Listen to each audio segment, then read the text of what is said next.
Hello guys, ayan, good morning sa inyong lahat and welcome back dito sa panibago nating video dito sa ating channel. So, nandito na naman tayo, pauwi na tayo, katatapos lang ulit natin ng night shift. Yan, grind ulit tayo guys, no? So,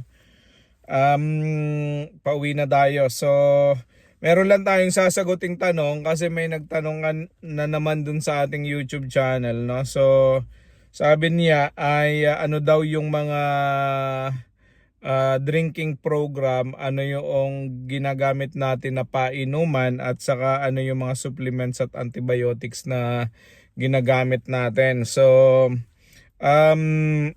siguro yun yung ating pag-usapan ngayon pagkatapos lang ng maikling intro.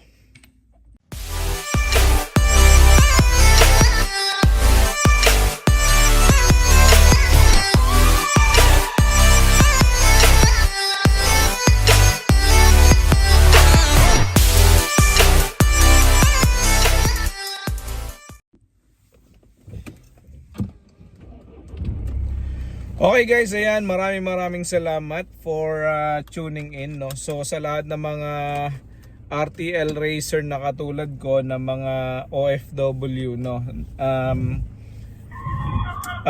May mga nagtatanong kasi sa atin paano daw ang drinking program na ginagawa natin sa ating mga manok at ano yung mga supplements na binibigay natin, tapos anong regular ba yung supplements na binibigay natin, tapos yung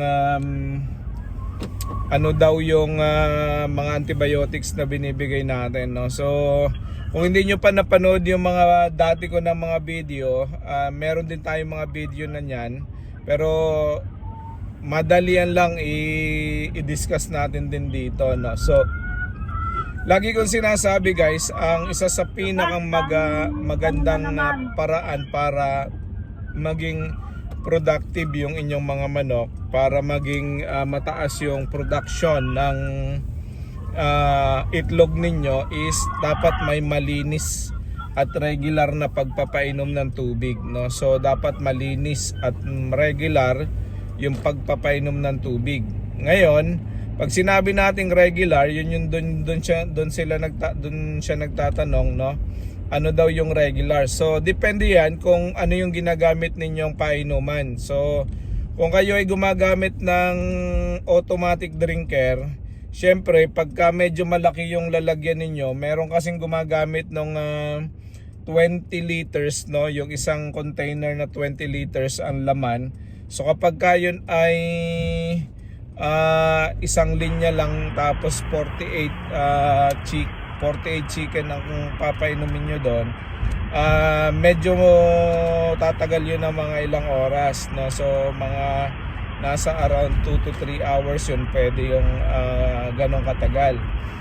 Pagka nakita nyo na mababa na, refill lang kayo ng refill ng fresh na tubig, at wag nyong hayaan na ma-empty yung container. Siyempre makikita nyo naman yon. Kung kayo naman ay gumagamit ng mga parang malalaking mga bowl, yung transparent na bowl, no, na nilalagyan din ng tubig na may taklob, kung yun ang ginagamit ninyo, mas kita yon, mas kokonti laman nun. So dapat yun ay regular nyong nire-replenish, nilalagyan ng malinis na tubig, no. So mahalaga yon. Tapos mahalaga na chine-check nyo din yung mga nipple drinkers ninyo, kasi may mga time na nagbabara yan dahil may mga latak yung tubig na nasasama doon sa pipe, no. So minsan nagbabara yan, i-check nyo din para mas sigurado tayo na nakakainom ng ayos yung ating mga manok ng tubig, no. So yun yung nipple drinker. So kung ikaw naman ay nagpapainom using yung open pipe drinker, no, yung tubig na kwan, kung may reservoir din na pinanggagalingan, merong gripo lang na nagpapatulo, mas maganda yon, no. At basta maganda yung reservoir mo, hindi nainitan, tapos dapat hindi yun dapat fresh din lagi ang tubig na nilalagay mo doon. Basta hindi mainit at saka maayos yung malinis yung tubig na nandun, no? So pagka ganon at open pipe yan, syempre every couple of hours nagche-check ka ng pipe, no, nung open pipe mo. So kalimitan kapag hindi na check, napapabayanan, ubos na pala, hindi na nakakainom yung ating mga manok, no? So kalimitan 2 hours nagche-check ka yan. So every 2 hours i-check mo kung may laman na tubig yung iyong reservoir, no, o yung open pipe. Yung reservoir laging fresh dapat ang tubig, no? So sunod is basically ano daw yung ating ginagamit na supplements, no, at paano natin binibigay yon. So ako guys, kami sa farm, ang ginagawa namin is so meron kaming ang dalawang brand na ginagamit dati, yung MBAA tapos yung Battlecock. Yun ang aming ginagamit. Sinubukan namin yung MBAA, tapos ipinagkumpara namin. Yung first 500 namin ay na manok ay Battlecock yung ginagamit namin supplements. Yan yung Egg 1000, yan yung Bitmin Pro, yun yung ginagamit namin. Sa kabila, yung MBAA ang ginagamit namin. Tapos meron silang egg boosters at saka yung kanilang multivitamins na may amino acid. So yun yung aming ginagamit na una. So pinagkumpara namin ng result, mas maganda pa rin at mas lamang, hindi dahil sa ang Battlecock kasi hindi naman hindi tayo nagpo-promote na yan. Sinasabi ko lang sa inyo kasi ito yung experience natin. Hindi tayo ini-sponsoran ng Battlecock, no.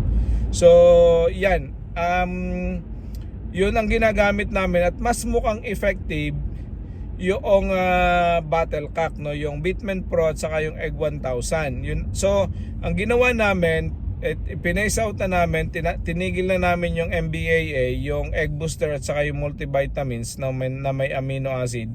Tinigil na namin yon, tapos bumili na lang kami ng Egg 1000 at saka Bitmin Pro para sa lahat ng mga manok namin na 1,100, no. So at maganda naman so far yung result. So paano namin binibigay yon? So sa umaga nagpapainom kami ng Egg 1000. So yan muna yung pinapainom namin bago kumain yung mga manok, no. So guys, ang tinatanong ay pwede ba daw na ibigay yung Egg 1000 kapag 16-week-old na pagdating ng mga manok? So ang sagot po hindi, kasi unang-una bata pa yung ating mga manok dyan, at saka yung ating mga manok ay hindi pa mature, no. So kapag binigyan nyo ng Egg 1000, magsisimula na agad mangitlog yung mga hindi pa dapat mangitlog, at saka ang magiging problema niyan, magkakaroon tayo ng mga prolapse, no. So marami tayong mga manok na mamamatay, no. So wag muna yan. Bitmin Pro pwede. Kami po ay everyday kami nagbibigay, sa hapon po yan. Pero kayo, kung hindi pa kayo nagbibigay ng Egg 1000, pwede sa umaga din po yung Bitmin Pro, no. So o kaya naman malinis na tubig sa umaga, pakain, tapos pagkatapos ng pakain sa hapon pwede ring magbigay ng Bitmin Pro, no po. So yun yung ating regime, no. So pagka naman 27 to 30 weeks old na yung inyong mga RTL, pwede nang bigyan ng Egg 1000 yan. Tapos sa umaga yung Egg 1000, tapos sa hapon yung Bitmin Pro. Tapos ano naman daw yung ginagamit natin na antibiotics, no. So kami po ay ang ginagawa namin is nagbibigay kami ng bacterial flushing, no. So